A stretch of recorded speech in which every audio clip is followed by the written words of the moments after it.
Hello friends, मेरी novel unexpected true love के season 1 में आपका स्वागत है। क्योंकि मैंने बहुत ट्राई किया बट पॉकेट एफएम ने मेरी ऑडियो सीरीज़ नहीं बनाई, तो मैं आप लोगों को डिसअपॉइंट नहीं करना चाहती हूँ। तो आई होप आप इसको एंजॉय करेंगे। तो आइए चलो शुरू करते हैं।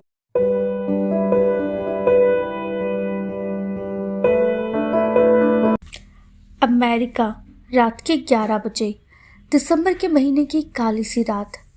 सड़कें बिल्कुल सुनसान पड़ी हुई थी।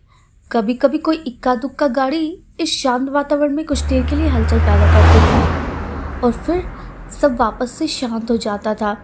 हर तरफ बर्फ पड़ने के कारण सर्दी अपनी चरम पर थी। लोग ठंड से बचने के लिए अपने घरों में दुबके हुए सो रहे थे और कुछ लोग अभी सोने की तैयारी कर रहे थे। पर वहीं कहीं इस शहर से दूर बाहर एक जंगल के बीचों बीच एक सुनसान सी सड़क पर एक खाली सा गोदाम था। इस गोदाम को देखकर ऐसा लगता था कि शायद यहाँ कोई इंसान तो क्या, कभी कोई परिंदा भी पर नहीं मारता होगा। पर आज की रात उस गोदाम में कुछ अलग था।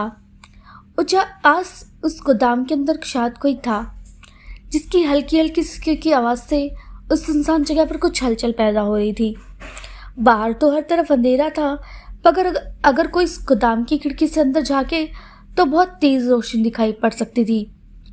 वो रोशनी इतनी तेज थी जिसे देखकर ऐसा लग रहा था कि शायद वहां पर आग लगी थी। उस आग की लपटों के बीच एक करीब 20-22 साल की लड़की ठंडे फर्श पर लेटी हुई थी। वो लड़की लंबी लंबी सांसें ले रही थी। उसने अपने पेट को जोर से पकड़ा हुआ था, जैसे उसे बहुत तेज दर्द हो रहा हो, जो उसके लिए बहुत असहनीय सा लग रहा था। अगर कोई ध्यान से देखे तो ऐसा लग रहा था कि शायद वो सिसक सिसक कर रो रही थी और दर्द से कराह रही थी। बीच बीच में वो कुछ शब्द बड़बड़ा रही थी, शायद जो कोई थोड़ा बहुत ध्यान लगाए तो सुन सकता था। वो शायद कुछ ऐसा कह रही थी, अबीर, अरमान, मैं तुम दोनों से बहुत प्यार करती हूँ, प्लीज एक बार आ जाओ ना, मुझसे ऐसे मुंह मत मोड़ो, तुम दिनों के मेरे बिना मेरा है ही कौन।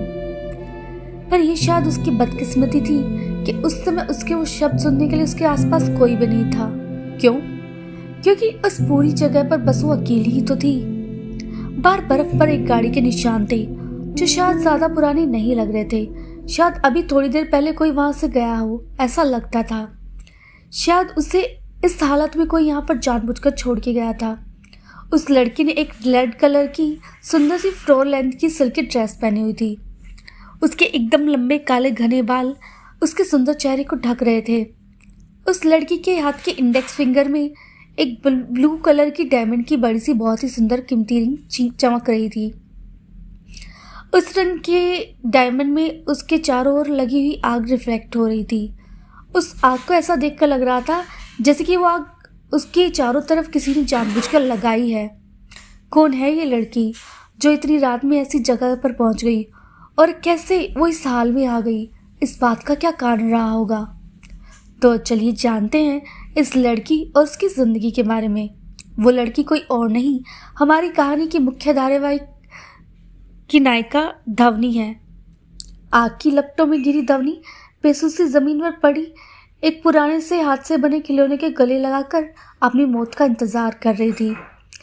उसकी आंखों में एक बार फिर से अपने प्यार अबीर और उसके अपनी जान से प्यारे बेटे अरमान को देखने की आखिरी बार इच्छा हो रही थी, जिसका उसे इस जिंदगी में मिलने का सपना बड़ा ही बेमानी सा लगता था। पर फिर भी किस्मत की मेहरबानी से वो इंसान उसका हुआ भी, और उस इंसान ने धवनी को टूटकर चाहा भी था।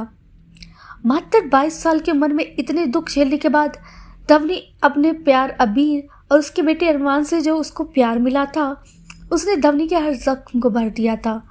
जो अरमान उसके गले बिना सोता भी नहीं था, आज उसे इस तरह अजनबी की तरह छोड़कर जा रहा था।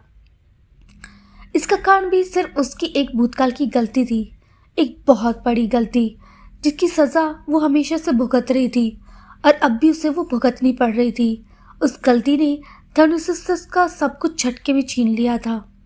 आखिर ऐसा क्या हुआ था धवनी के साथ जो उसकी खुशियों से भरी जिंदगी इतने दर्दनाक मोड़ पर आ गई थी, जिससे उससे उसका सब कुछ छीन लिया था। धवनी की बंद होती हुई आंखों के आगे उसकी सारी जिंदगी तोड़ गई थी। तो आखिर कौन थी धवनी और क्या हुआ था उसके साथ? आखिर कौन है ये अरमान और अबीर?